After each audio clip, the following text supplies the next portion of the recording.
So Domino Paris was kind enough to feature my channel on his YouTube page, and he had a few questions. And so I thought I would do the right kindly thing and answer the questions for him and tell you a little bit about who I am and why I'm in this thing called Vanguard.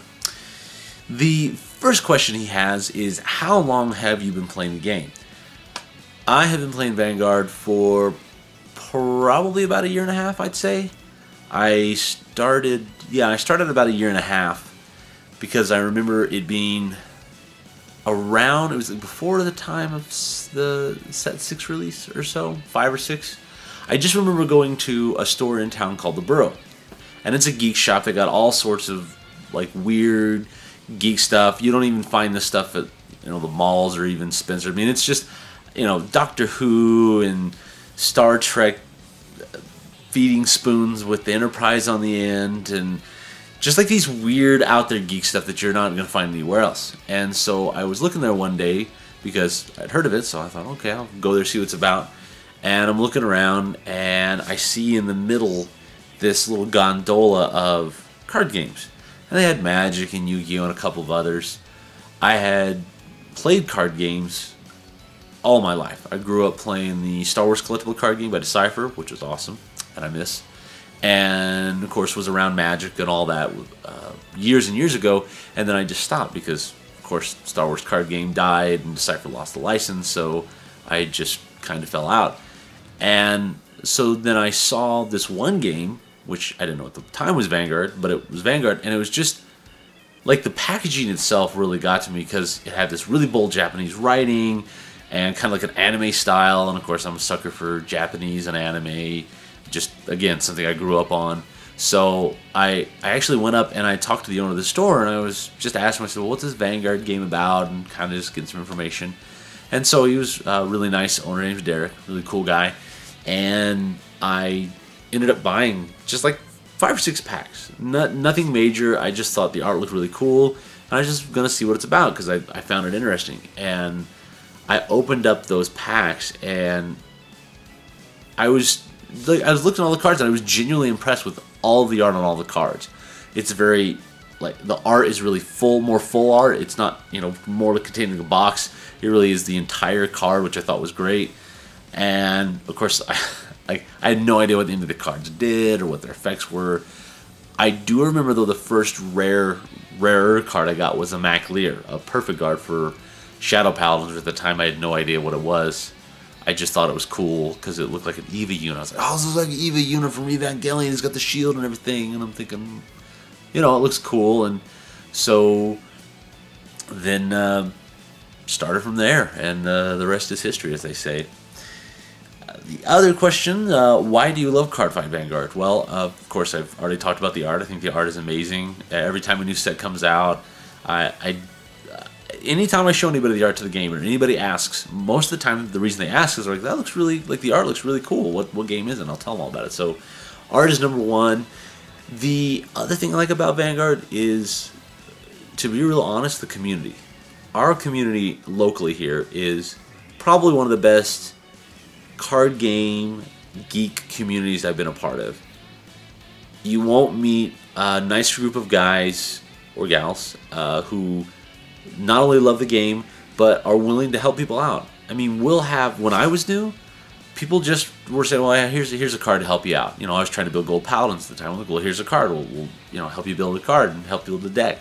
And they're like $10, $15 cards. I mean, they're not just little common crappy cards. They're actually helping you out, and they want to see you do better. So the people who've been around for a while, who have a huge collection, they just kind of chip in and help out. And the local competition is really good. I've played against, I would say, some of the best players in the country. I've gone to regionals with them. Some that have gone to top 8 when I went along with them, hitting top 27. And I think a major part of that was due to the fact that I played people like them. And it makes a big difference when not only do you have people you enjoy playing with, but they are amazing and they really challenge you and they make you, like, I will literally go into matches every week and it won't be the same, and I'll go against decks that maybe I played 100 times or this first time, and it really makes me rethink my gameplay and how I run my deck and how I play the game in itself. So, and plus I like the gameplay. It's right in the middle. It's not. I would say it's not as advanced as a game like Magic or Yu-Gi-Oh, where especially Yu-Gi-Oh we got a lot to keep track of, and there's a lot more going on the field at times, and do you put down a card and do you have a response? No, you don't have a response. Do you have a response? It's a little quicker paced, and I like that. I like it's the fact that games take on average between 10, 15 minutes, sometimes longer, and it's just really fun game. So, all right, let's go on to the next question here. He asks, what are my favorite decks? Favorite decks would, of course, I can't say my favorite decks without talking about Bermuda Triangle Prisms. That is in my locals, and even when I go for regionals or when I go out of state, I am known as the BT guy, and it's not because of pride. It's just that is the deck since Prisms were released at Sneak Peek. I actually pulled a Labrador, and I remember the first time I realized what it did. When I realized counterblast and put cards down, and it's the deck I took to regionals last year. And I've been playing that deck nonstop for the better part of a year, and it's rock solid. I know it like the back of my hand. I love self-generating crit decks, and the fact that it by itself is 21-2 crit, puts on a lot of pressures, really big numbers, and it's stupid scary to people. And so I've really enjoyed playing Prisms. That's my top favorite deck, and right now in actually really good competition with Prisms is Angel Feathers, more specifically Celestials, just because as far as an archetype goes, they have for stupid big numbers, they're very consistent. And with all support in 13, with Nariel and Danielle, they've got draw power, they've got more damage switching and flipping and stuff like that. I mean, the consistency with the deck and the numbers I can hit are just stupid good. And I can have really weak cards in my hand. I mean, I can have an Underlay Celestial and a Perfect Guard, and that row at Limit Break will hit for 21. So I've got 2 grade 1s in a row and it hits for 21. So it's just really stupid good the way that those cards work together, and it's just a great archetype. And so I'll play Prisms a lot, but more recently I've been playing Celestial just because of all the support they've gotten. I also like Dragonic Descendant because Narukami was really the clan I started with originally, and Dragonic Descendant is just a huge douchebag. A huge douchebag. And I kept playing against the deck, and I was like, I hate this deck. I absolutely hate playing against this deck.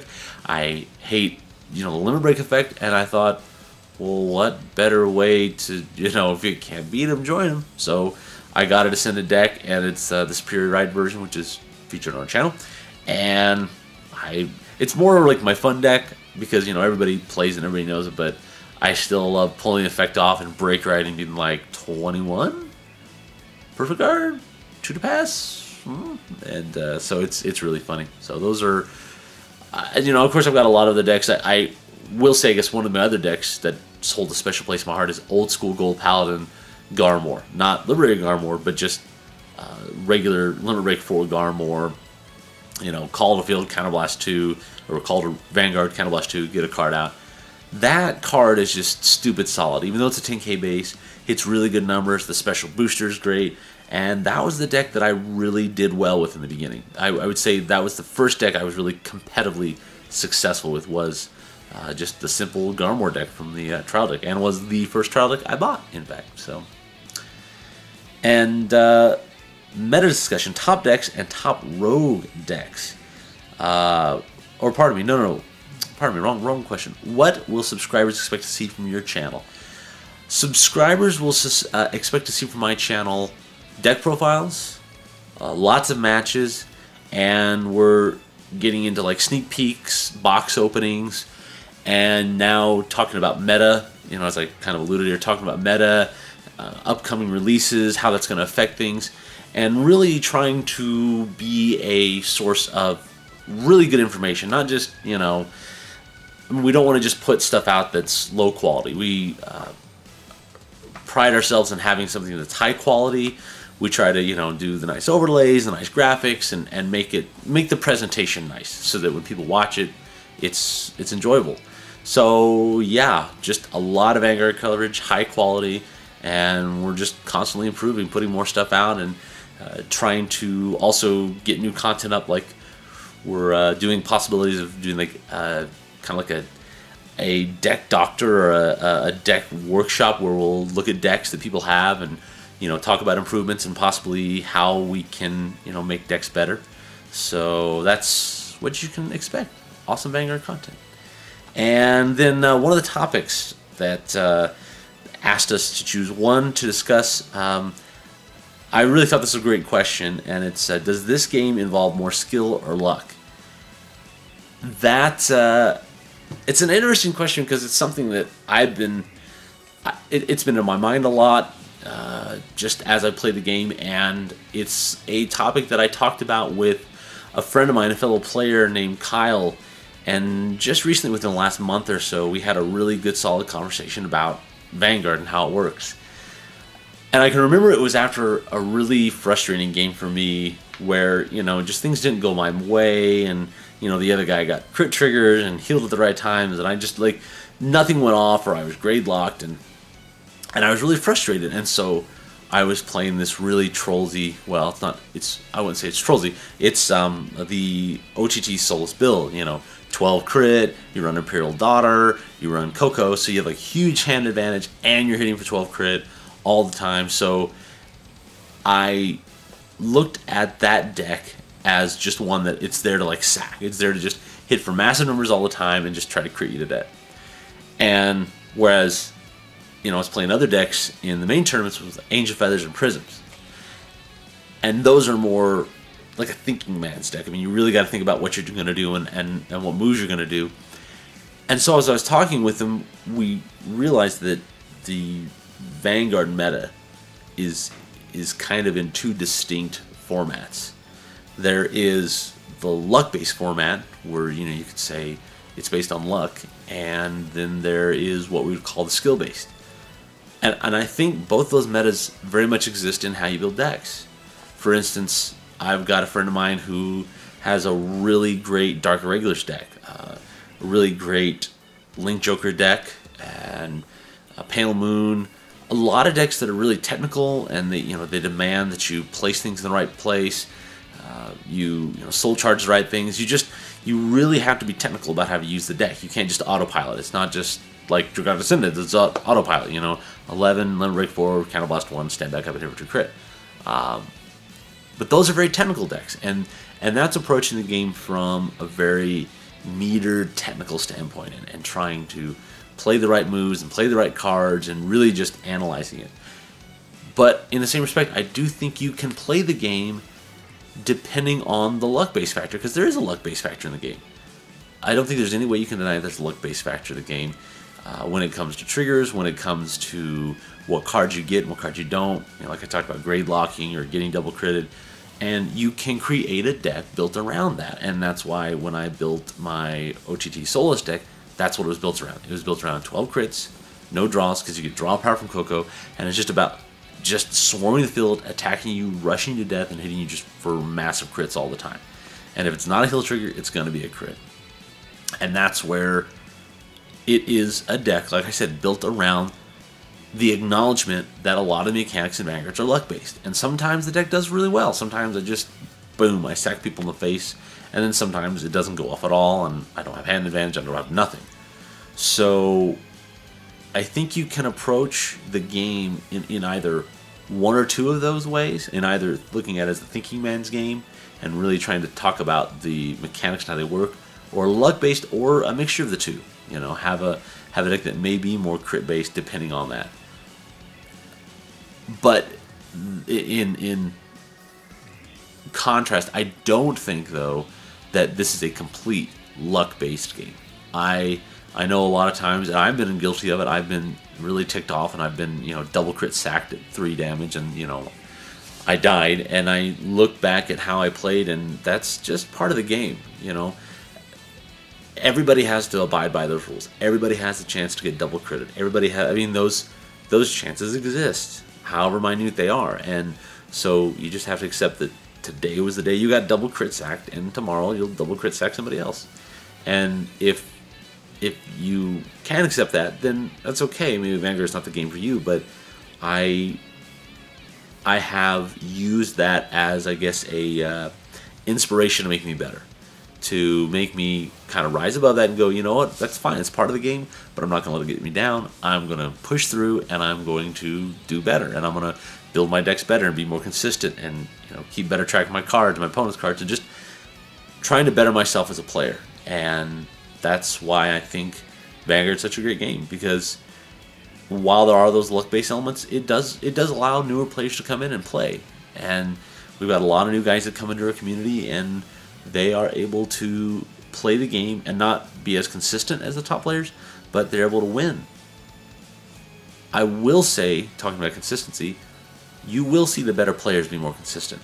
They might not win every single one of the games all the time, but if I look at the top players in my locals, they are the more consistent. They are the ones that are usually in the top 3, in the top 5, or first place. And even at that, even if they don't do well or they get grade locked, they will play around that. I mean, I have players that will get grade locked at 1 or 2, and they still push it in because they're, they accept the fact they're grade locked on 2, but they're going to get through it and try to win the game. So, yeah, that's really all I had to say. I want to thank Domino Parish for allowing me to do a little video featurette about us. And, of course, you can check us out. Just look up Manabeast on YouTube, youtube.com. Put us in the search, and we'd love to have you come over, subscribe, please. We'd be very gracious for that. And, again, thanks, and we'll see y'all later.